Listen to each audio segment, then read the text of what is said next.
In my last video, I introduced the Eclipse Atom 80, a great paramotor so far, wonderful engine, but the pull start cord broke after about 10 pulls, so I had to replace it, proving once again the point that if you're into paramotoring, you better learn two-stroke engine repair or just take up another sport.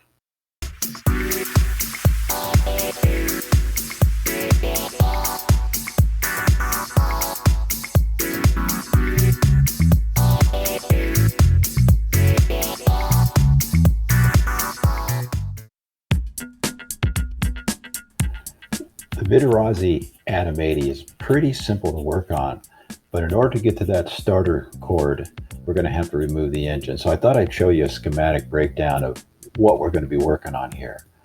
The first thing is getting the engine off its mounts. And this is the whole starter area here. These are the engine mounts. You're going to unbolt this, the front end for the engine. And then you're going to also unscrew this engine mount in order to get to the starter unit. The black arrow indicates the flywheel and its housing, but we're not going to touch that area. So you can see the starter cord comes in right at this area here. And you'll also look at the plastic pulley. This is where the cord wraps around in order to engage the starter. And then here's a spring. This spring is actually housed in the very front portion of the starter unit. And unlike the Vittorazi 185, we have to actually remove that pulley in order to tie that knot and secure the starter cord. You'll basically insert that cord into a tunnel, and then you're going to tie that knot where that blue arrow is and pull it through again, so obviously nothing sticks out. Now this is different than the Vittorazi 185. In the 185, you actually pull it through a tunnel in the pulley, and that knot is actually secured within that pulley in the indentations. So you do not have to remove that pulley and show that spring. So this is going to be different, and you just got to know that that's what you got to do. So here's the starter unit before we've removed it from the rest of the engine.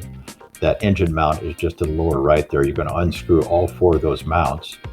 To the left of that mount, you'll see the starter cord guide. You want to make sure it goes through that as you start to replace the new starter cord. And you can also see the remnant of the cord where it broke away. So I've removed the starter unit, and this is the back side. If you flip it over, this is what you're going to see. I've also removed all the connections, so it's easy to pull this away. And here's the retaining clip. And take notice of how this goes on, because it keeps these little tabs, and those little tabs kept on there by this clip, and those little tabs, when you rotate it, will go out and engage the starter. So just kind of take note of this. I took a lot of pictures and made sure I was putting it back exactly the way I took it off. So I used a needle nose plier just to pull the spring portion of that clip off, and then I put some tape over those little tabs so I wouldn't lose them. So step one in replacing the cord, first measure out your new cord length. Mine broke right at the housing, so I know pretty much where it broke is going to be the full length of the cord I need to replace. So first measure that out, then secure it to the handle. Make sure that you have that pulley also in place.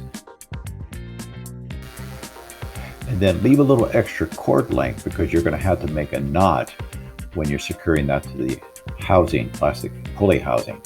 And also make sure you leave a little bit of a tail in that knot. When I took off the old one, I noticed it was almost pulling through, and that could have really let go at any time.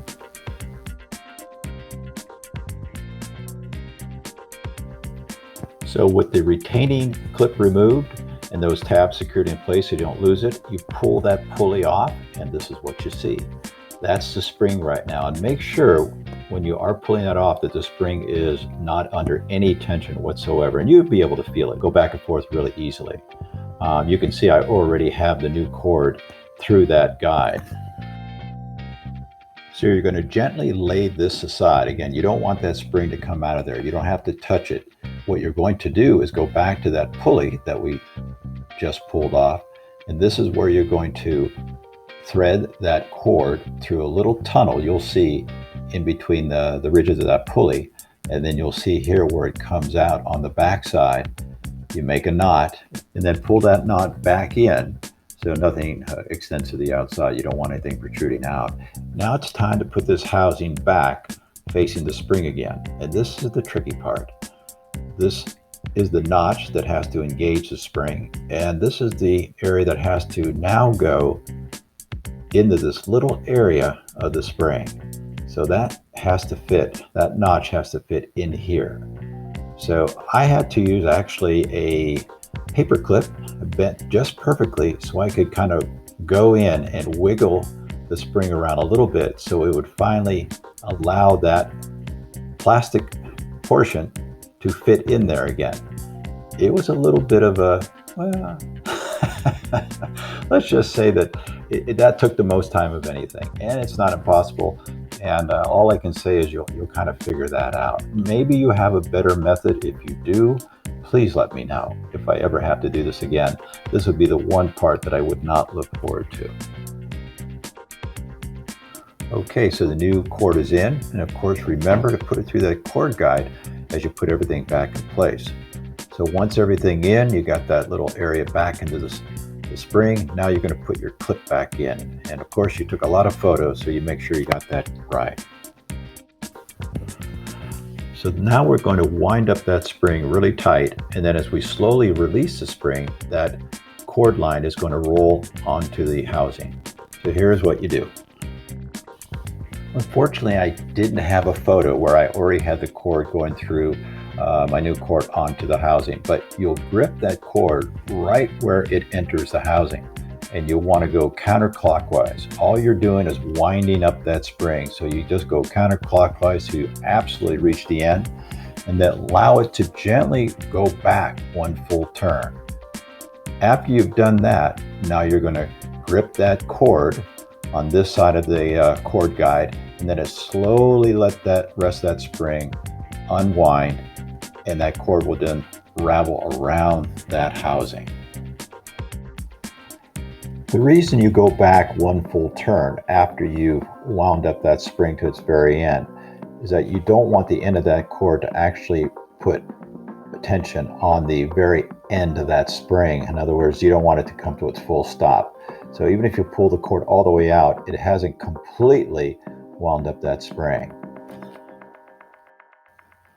So now that you're pretty happy with everything, I just use that pull handle and pull the cord in and out a few times and make sure it's winding up properly, and then it just goes back the way it should.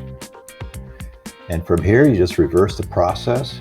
You just get that starter back onto that housing using the screw end of those engine mounts, and then from there you just bolt the engine mounts, the engine back to the frame.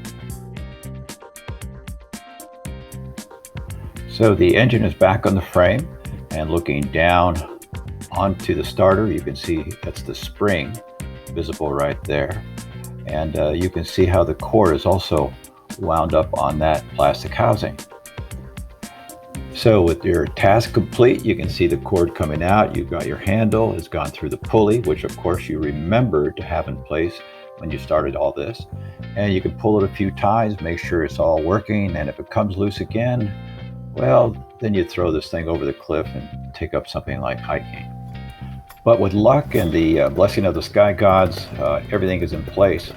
The engine starts and you're good to go. So far, no issues, and we'll hope that lasts for a very long time. Hey, thanks for watching. I hope this has been helpful. Any questions, just let me know, and happy flying out there.